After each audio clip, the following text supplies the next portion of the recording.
What would you do if the only thing your father left you was an insult?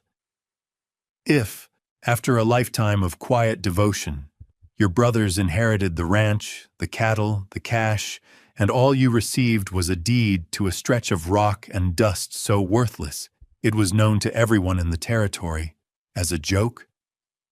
This was the inheritance of Anna Whitcomb, a barren canyon, a public humiliation, and the cold silence of a family that had written her off. But the truth waiting in that silent, sun-baked stone was a secret language of love, a final gift more valuable than any herd or banknote. Settle in and stay close as we journey into the heart of a forgotten canyon and uncover the story of a daughter's vindication. Let us know in the comments where you're watching from tonight. Anna Whitcomb felt the grit of the road settle into the black wool of her mourning dress. It was a fine dust, the color of rust and bone, and it coated everything in the Arizona territory. It coated the brim of her hat, the leather of her saddle, and the surface of her grief, which felt just as vast and dry as the landscape around her. Her horse, an old buckskin gelding named Buck, plodded onward with the steady, uncomplaining gait of an animal who understood that distance was simply a thing to be covered, one patient step at a time. Behind them, the Whitcomb Ranch, with its green pastures fed by the Gila River and its sprawling adobe house, was already lost to the shimmering heat haze. Before them lay nothing she recognized. In her saddlebag, wrapped in oilcloth, was a folded piece of paper, a deed. It was the only thing her father, a man of few words and even fewer displays of affection, had left solely to her. Her brothers, Thomas and Caleb, had made sure she understood what it meant. At the lawyer's office in Redemption, their polished boots had gleamed under the lamplight, while hers were scuffed with the dust of the stables she was no longer welcome in. To my sons, Thomas and Caleb, I leave the ranch, the livestock, and all accounts, the lawyer had read, his voice a dry monotone. To my daughter Anna, I leave the parcel of land known as Whitcomb's Folly. Thomas had not even bothered to hide his smirk. A canyon, a waterless, useless gash in the earth 50 miles south, a place her father had bought 2 decades ago in a fit of fancy and never once visited. It was a joke, and she was the punchline. The ride to Redemption had been a blur of strained civility and veiled threats. "There's no place for you at the ranch now, Anna," Thomas had said, not unkindly, but with the flat finality of a closing door. "A woman alone. It's not right." What he meant was a woman with no inheritance was a liability. She had spent her life in her father's shadow, managing the household, tending the gardens, mending what her brothers broke. She had been a steady, quiet presence, as reliable and overlooked as a well-worn tool. And like a tool no longer needed, she had been set aside. She pulled Buck to a stop at the crest of a low rise and looked back one last time. Nothing. Just the endless, indifferent blue of the sky and the brown of the earth. She remembered her father's hands, calloused and scarred from work, but always surprisingly gentle when he'd check a horse's hoof or reset a fence post. He had been a hard man, a silent man, but she had believed he saw her. She had believed her quiet diligence had been noted, valued. The deed in her bag felt like a final, damning verdict on that belief. A piece of paper that declared her worth to him was exactly nothing. She nudged Buck forward, turning her face toward the south, toward the punchline. She would go see it. She would stand on the worthless ground her father had left her, and know, once and for all, the full measure of her disinheritance.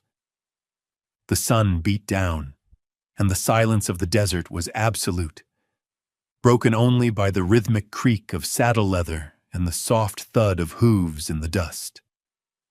Every mile took her further from the only home she had ever known, and deeper into a future as blank and unforgiving as the land itself. The lawyer, Mr. Abernathy, had cleared his throat, the sound unnaturally loud in the still, paper-scented air of his office. He avoided her gaze as he slid the deed across the polished surface of his desk. "Your signature here, Miss Whitcomb." Her hand trembled slightly as she took the pen. Beside her, Thomas shifted his weight, the leather of his new gun belt creaking with smug impatience. Caleb, ever his brother's echo, stared out the window at the dusty main street of Redemption, already counting the cattle he now co-owned. "Whitcomb's Folly," Thomas murmured, just loud enough for her to hear. Father had a sense of humor, right to the end. Anna said nothing. She dipped the pen in the inkwell and signed her name, the loops and swirls of the letters feeling like a stranger's. Anna Whitcomb, owner of a worthless canyon.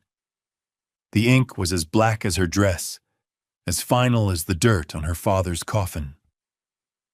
Mr. Abernathy blotted the signature with a piece of felt and folded the document with precise legal snaps. "It's all in order," he said, handing it to her. The paper felt thin, fragile. It was nothing but words, lines on a map, but it represented the entirety of her worldly possessions.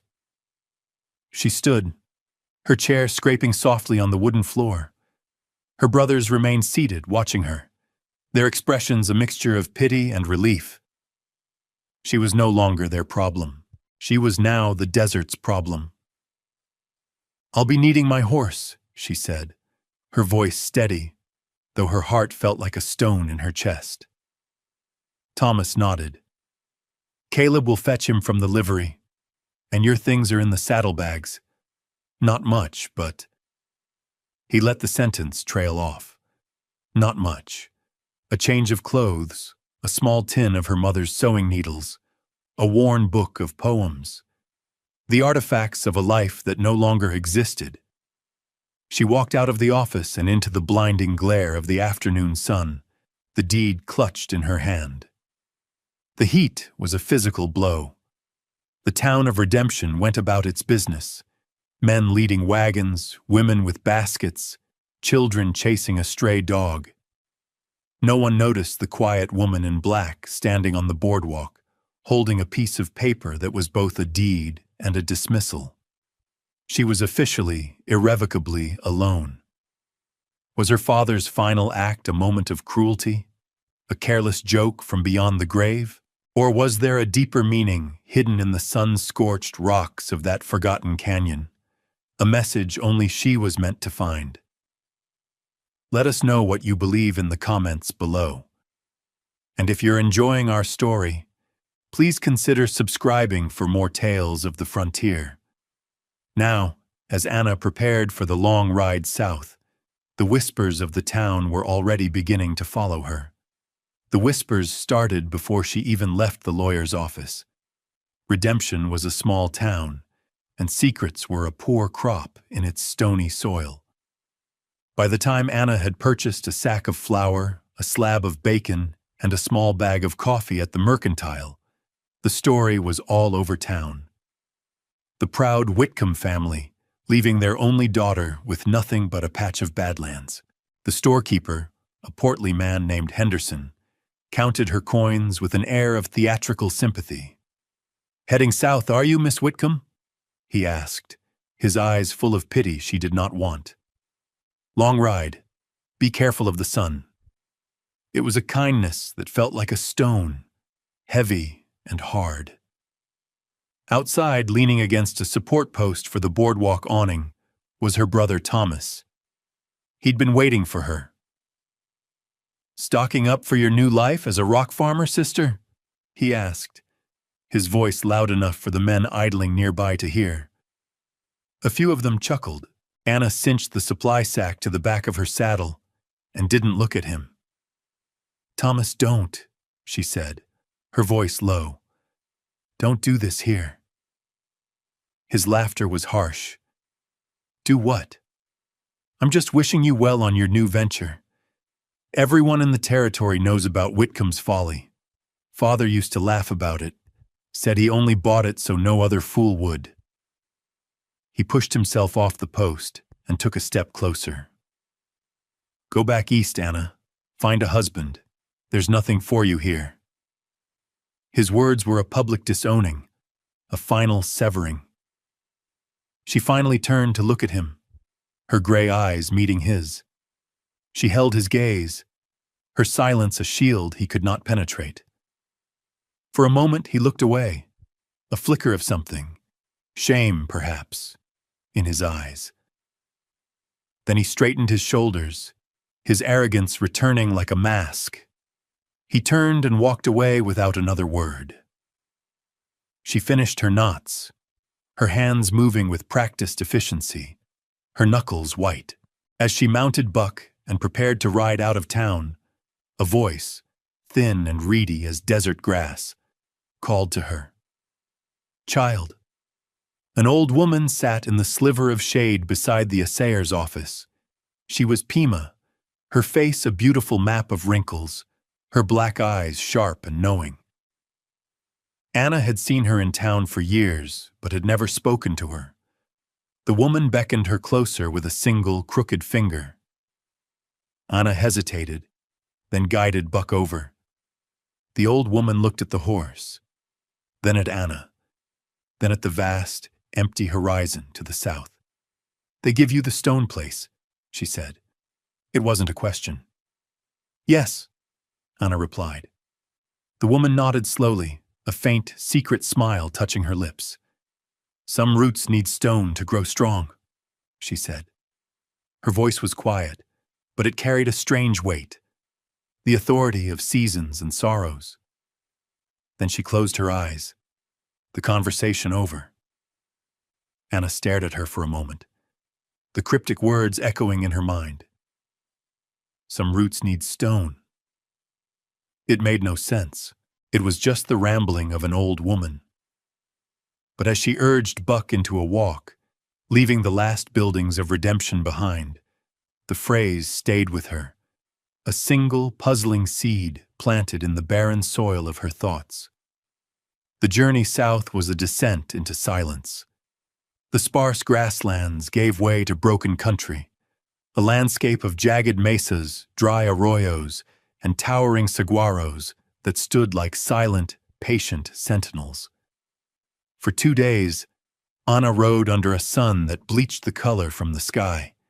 The only sounds the plod of Buck's hooves and the whisper of the wind through brittle scrub. The heat was relentless, a physical presence that pressed down on her, baking the grief and anger into a hard, stoic resolve. She camped at night, building a small fire not for warmth, but for company, its flickering light a tiny anchor in the vast, star-dusted darkness. Buck would stand nearby, his quiet presence a comfort. He was the last living link to her old life, a creature of simple loyalty who asked for nothing but water and a gentle hand. On the morning of the 3rd day she saw it, a deep, narrow cleft in a long line of red rock cliffs. According to the map Mr. Abernathy had drawn for her, this was it. The mouth of Whitcomb's Folly. She reined in Buck at the entrance, her heart sinking. It was worse than she had imagined. The canyon was a scar, a wound in the earth. The walls were sheer, crumbling rock, and the floor was a choked jumble of boulders and thorny mesquite. There was no grass, no sign of life beyond a few hardy lizards skittering over the hot stones. There was no water. Thomas had been right. Her father had left her a piece of hell. A wave of despair washed over her, so potent it almost buckled her knees. This was the final joke. To be brought to this desolate place and forced to confront the truth of her own worthlessness. She slid from the saddle, her legs stiff and unsteady. Buck nuzzled her shoulder, his warm breath a small comfort against her cheek. She leaned against him, her forehead pressed into his dusty coat, And for the first time since the funeral, she allowed the tears to come. They were hot and silent, carving clean paths through the dust on her face. She cried for her father, for the home she had lost, and for the utter, crushing loneliness of this place. When the tears subsided, a quiet emptiness remained. She looked up at the canyon walls, which seemed to lean in, trapping her. The sun was directly overhead, beating down with a merciless intensity. There was no shade, no shelter. It was a place designed to break things. But as she stood there, small and alone in the vast, cruel landscape, a tiny, stubborn ember of defiance began to glow within her. They had sent her here to fail, to disappear. Her brothers, the town, perhaps even her father. But she was a Whitcomb, and Whitcombs, for all their faults, did not break easily. She would not give them the satisfaction. She would stay, at least for one night. She would sleep on the land she owned, and in the morning, she would decide her future. That evening, she made a simple camp just inside the canyon's mouth. The rocks held the day's heat long after the sun had set, and the air remained warm. As darkness fell, a profound silence descended, deeper than any she had ever known. The stars emerged, a brilliant, cold fire scattered across the black velvet of the sky. Lying in her bedroll, Anna stared up at them, feeling impossibly small. The old Pima woman's words returned to her. Some roots need stone. Here there was nothing but stone. For 3 days, Anna did little more than exist in the canyon. She moved with the sun, seeking the slivers of shade cast by the towering rock walls, conserving her energy and her water. She walked the length of the canyon floor, a winding mile from the mouth to its abrupt end at a sheer rock face. It was a geologist's nightmare, a chaotic jumble of fallen boulders, sharp scree, and thorny brush that tore at her clothes and skin. Her initial despair hardened into a grim acceptance. The place was exactly what it appeared to be, worthless. And yet, she stayed. There was nowhere else to go. To ride back to redemption would be to admit defeat. To ride east or west into unknown territory was a fool's errand.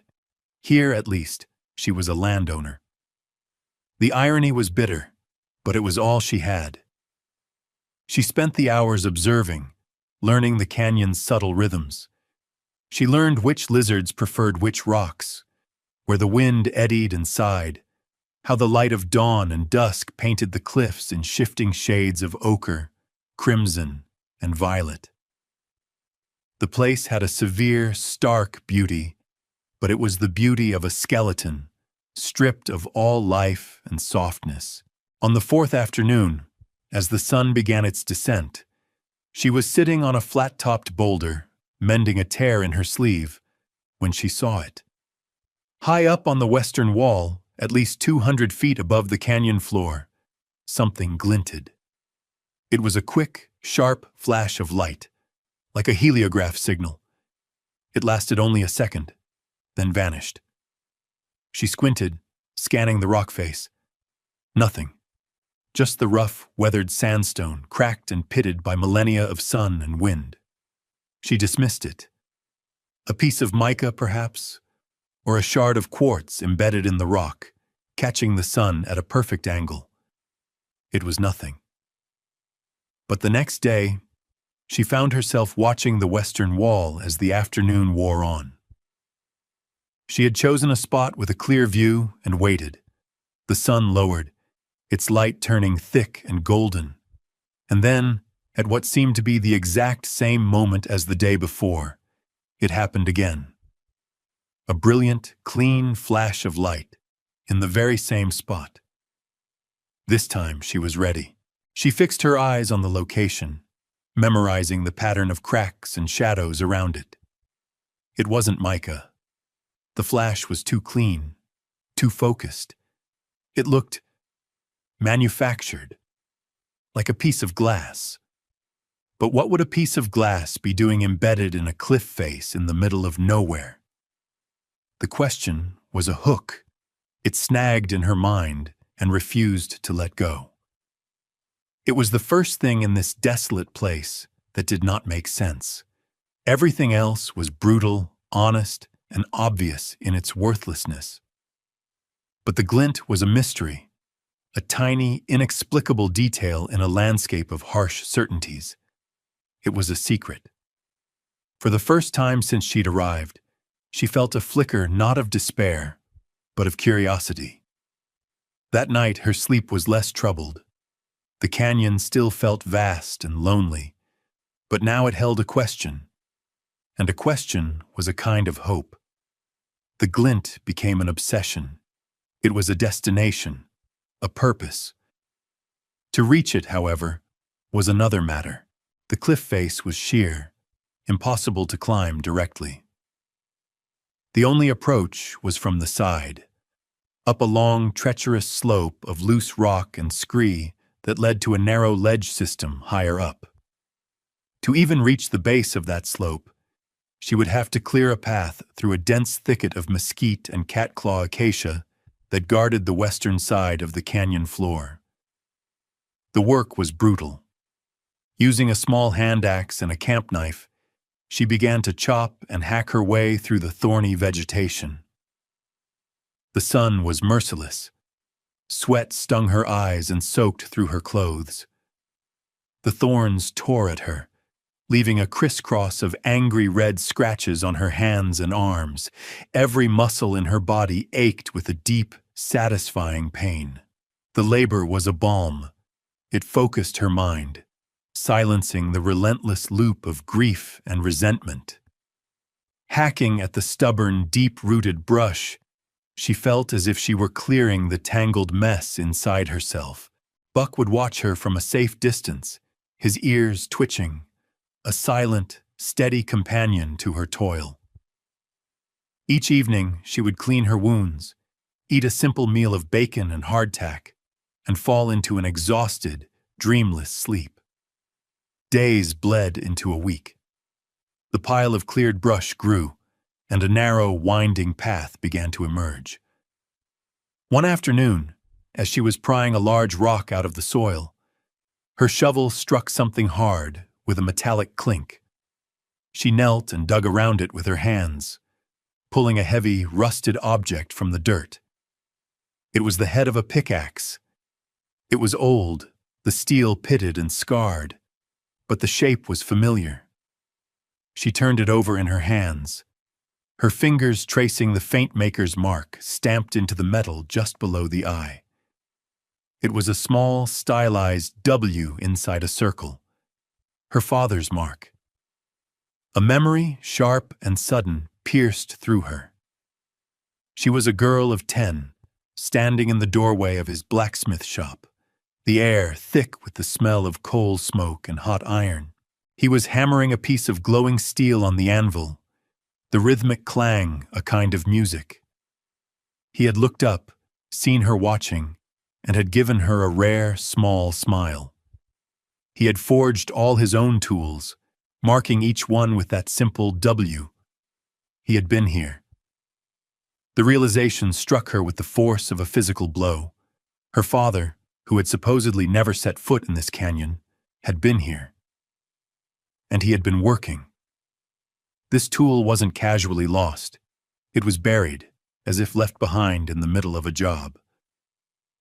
The path she was clearing was not the first. Someone had stood here years ago and worked this same ground.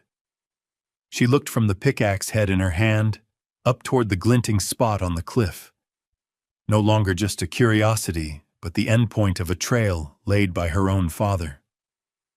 The canyon was no longer just a piece of worthless land. It was a place that held a piece of him. The work was no longer a simple act of defiance.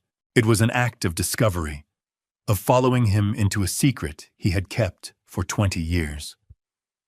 After another week of relentless labor, the path was clear.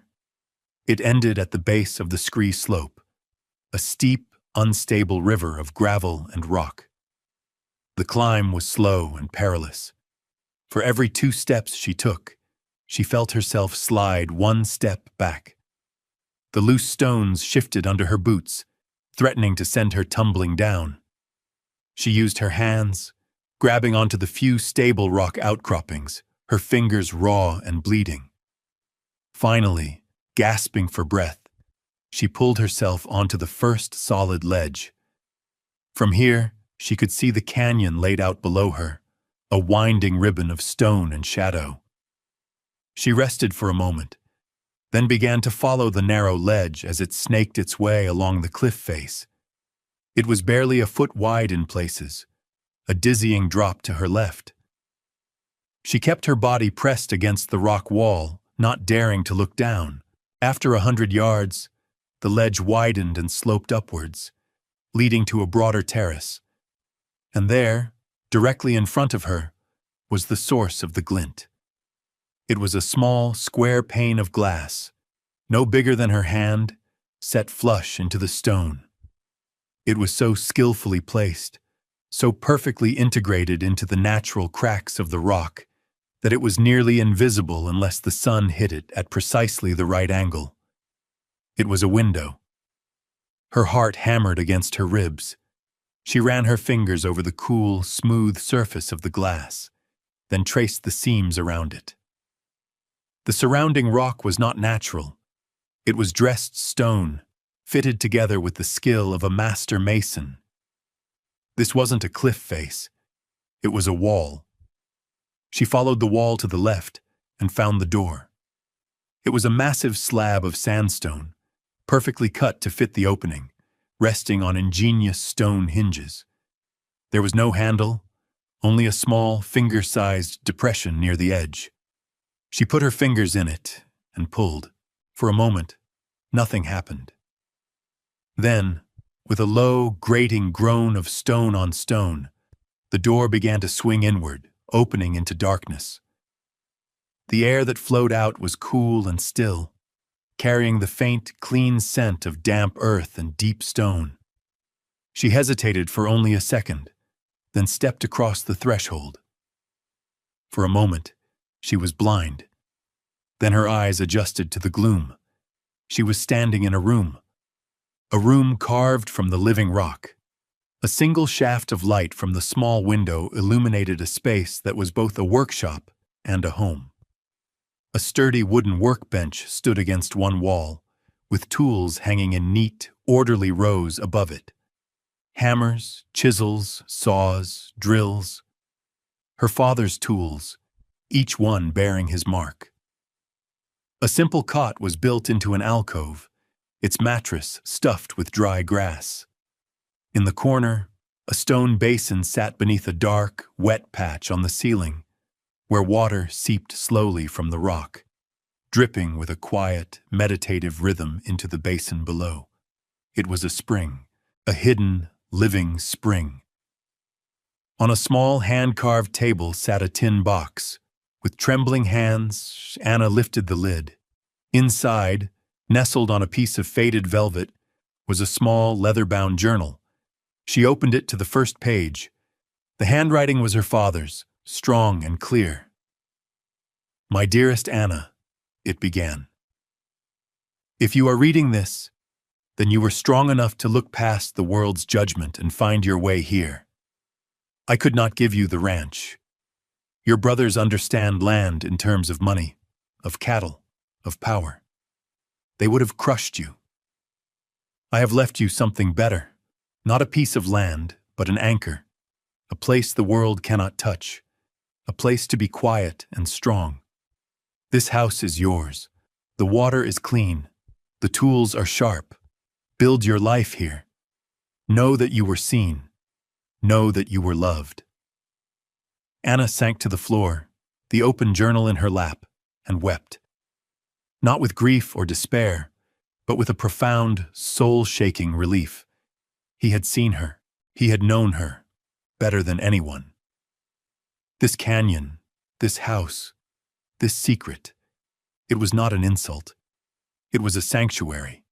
It was a testament. It was his final, silent, extraordinary act of love. Anna spent the next weeks making the cliff house her own. She aired out the bedding, swept the stone floors, and cleaned the tools until they shone. The steady drip of the spring was a constant, soothing presence, a heartbeat for the silent house. She discovered the house was larger than she first thought. A second, smaller room was carved deeper into the rock, a natural cellar that was cool and dark, perfect for storing food. Her father had thought of everything. She learned the rhythms of her new home, the way the morning light entered the small window, the places where the spring water ran coolest, the feel of the hand-smoothed wooden table where she ate her meals. The loneliness she had felt was replaced by a deep sense of peace, of belonging. She was not an outcast in a worthless canyon. She was the keeper of a hidden kingdom. One afternoon, the sky to the north began to bruise, turning a dark, angry purple. The wind picked up, howling down the canyon with a mournful cry. A summer monsoon was coming, one of the violent, sudden storms that could turn the desert into a maelstrom. She brought Buck up the winding path to the wide terrace in front of the house, securing him in a small, three-sided shelter her father had built against the cliff. As the first fat drops of rain began to fall, she stood in the doorway of her stone house, watching the storm roll in. The rain came in sheets, a solid wall of water that blurred the opposite cliff face. Lightning spider-webbed across the sky, followed by peals of thunder that echoed off the canyon walls like cannon fire. Within minutes, the dry, dusty canyon floor was a raging, muddy river, carrying boulders and uprooted trees in its torrent. She and Buck were safe and dry, perched high above the flood. It was a terrifying, magnificent sight. As the storm reached its peak, she saw movement at the canyon's mouth. 3 riders, hunched against the wind and rain, were struggling to control their horses at the edge of the floodwaters. Through the deluge, she recognized them. Her brothers, Thomas and Caleb, and one of their ranch hands. They were shouting, gesturing wildly toward her side of the canyon. What were they doing here? Then, during a brief lull in the downpour, she saw a 4th rider. He was not with them, but was approaching from the west, his horse picking its way carefully along the high ground near the canyon wall. He was seeking shelter from the storm's fury. The man looked up and saw her standing in the doorway of the impossible house. He guided his horse toward her path. At the same time, her brothers saw him. "Hey!" Thomas's voice, carried on the wind, was sharp with suspicion. "This is private property." The stranger ignored him, dismounting at the base of the path and starting to climb, leading his horse. He moved with a steady, confident purpose. He was tall and lean, dressed in practical, weathered clothes. When he reached the terrace, he took off his hat, rain streaming from the brim.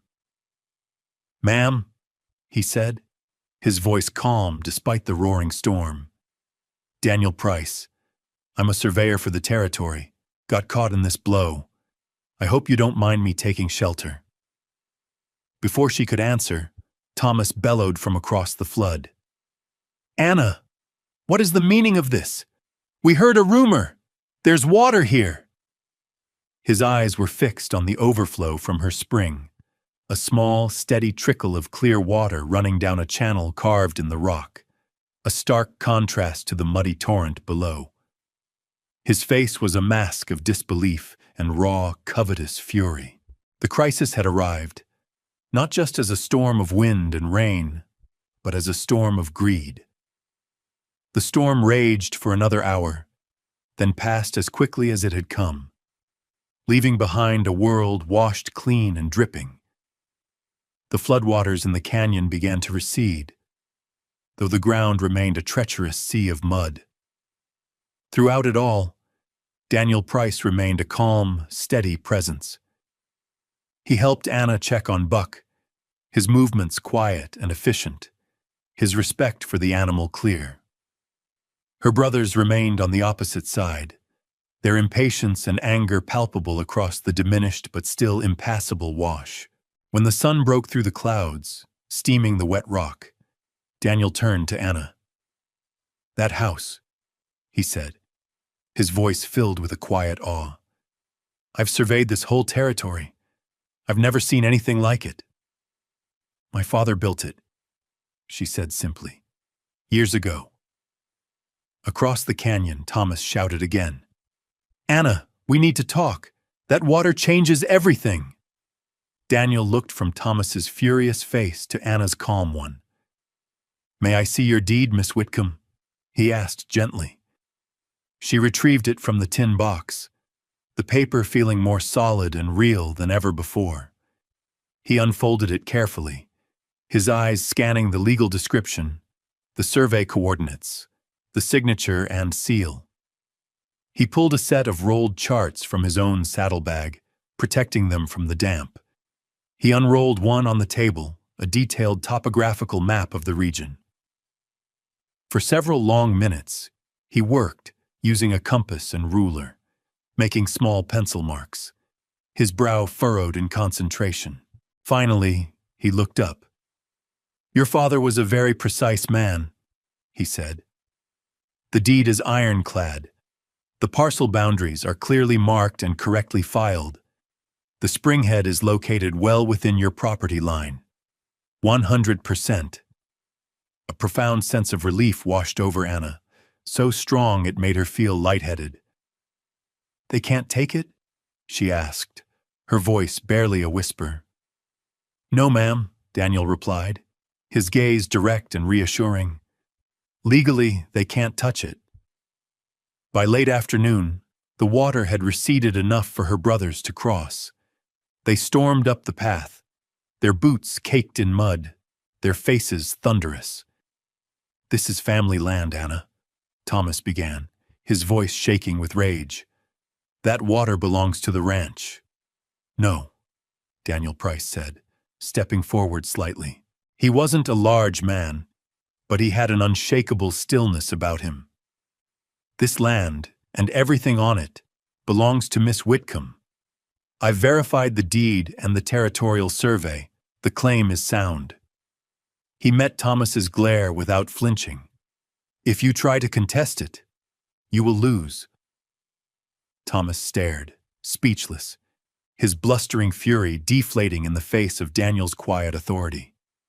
He looked at the house, at the spring, at the calm woman his sister had become, and he saw not a victim, but a queen in her fortress. He and Caleb stood there for a long moment, defeated not by force, but by a simple, unassailable truth written on a piece of paper.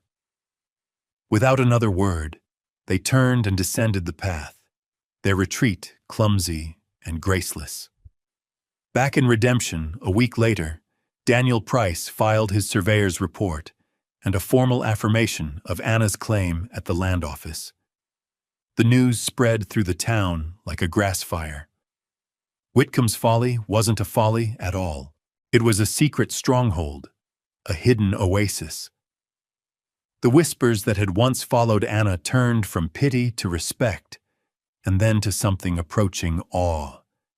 The woman they had dismissed had inherited the most valuable thing of all: water, independence, and a home built of solid rock. The seasons turned. The fierce heat of summer softened into the golden light of autumn. The canyon, once a symbol of her desolation, was now a sanctuary of vibrant life. Anna, guided by notes in her father's journal, had cleared a small patch of land on a sunny terrace below the house. The steady overflow from the spring allowed her to cultivate a garden. Hardy squash vines crept over the rocks, and rows of corn and beans stood green and promising against the red stone. She worked from dawn to dusk, her hands no longer soft and pale, but strong, calloused, and capable. She had found a rhythm that suited her, a life of quiet, meaningful labor. Daniel Price became a regular visitor. His survey work often brought him to the southern part of the territory, and he always found a reason to ride through her canyon. He never arrived empty-handed. A bolt of cloth from the mercantile, a new bit for Buck's bridle, a sack of precious sugar. He would help her with tasks that required a second pair of hands, strengthening a fence, moving a large boulder from her garden plot. They worked together in comfortable silence, their shared understanding needing few words. They would sit on the terrace in the evenings, drinking coffee as the sun set, painting the canyon walls in hues of fire. He would tell her about the places he'd mapped, the vast, empty stretches of land waiting for settlement. She would tell him about her father, sharing stories from the journal, piecing together the portrait of a man she was only now, after his death, beginning to truly understand. The town of Redemption had rewritten its story about her. She was no longer poor Anna Whitcomb, but the Canyon Queen, a figure of frontier legend. Travelers would sometimes ride to the mouth of the canyon, hoping for a glimpse of the woman who lived in a cliff, but none dared to enter without invitation. Her brothers never returned. She heard they had tried to challenge the deed, but Mr. Abernathy, armed with Daniel's report, had informed them they had no case. They had retreated back to the ranch, humbled and silenced. One cool evening, as a sliver of moon rose over the canyon rim, Daniel was helping her stake her tomato plants. He worked with a patient, gentle touch, his large hands surprisingly deft. He paused and looked at the stone house, glowing softly in the twilight from the lantern she had lit inside. "Your father was a remarkable man," he said, his voice full of admiration. "To have the vision to build this, the patience." Anna looked at her home, at the solid, unyielding stone that had sheltered her, at the clear, life-giving water that sustained her. She thought of the deed, once a symbol of her humiliation, now the charter of her freedom. She thought of the whispers and the scorn, and how they had driven her to a place of unexpected strength. A quiet, certain truth settled in her heart, a piece of wisdom earned through sweat and sorrow. "He didn't leave me a piece of land," she said softly, the words carrying the weight of her entire journey. "He left me a place to stand." Daniel looked at her, and in his eyes she saw not just respect, but a deep and abiding affection that mirrored her own. Here, in the heart of what the world had called worthless, she had found everything of value: a home, a purpose, and a partner who saw her not as a dismissed woman, but as the strong and capable architect of her own life. Thank you for joining us for this story to the very end. It's a powerful reminder that true inheritance is not about what we are given, but about the strength we find in what others discard. If this story of resilience and hidden love resonated with you, please consider leaving a like and a comment below. Be sure to subscribe for more tales of the quiet heart of the Old West. We'll see you again soon for our next story.